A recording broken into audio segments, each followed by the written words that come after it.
So this is the brakes on a Cat 613 scraper. Uh, we're cleaning out these grooves. We're going to have to put some new rubber gaskets in here. They got hot. Going to have to clean this out as well. We're taking the axles out and putting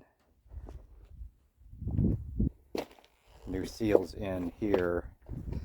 We found out that in the meantime, we found out that the seals on the brakes were also bad, so we went ahead and just decided to replace those. So this is what we're doing right now. So basically I'm cleaning out these grooves here. What seems to work well is rags and a chisel, and I'm just kind of running around here and a little bit of sandpaper lightly, and we'll go ahead and reinstall those, and I'll do a little video on that here in a little bit.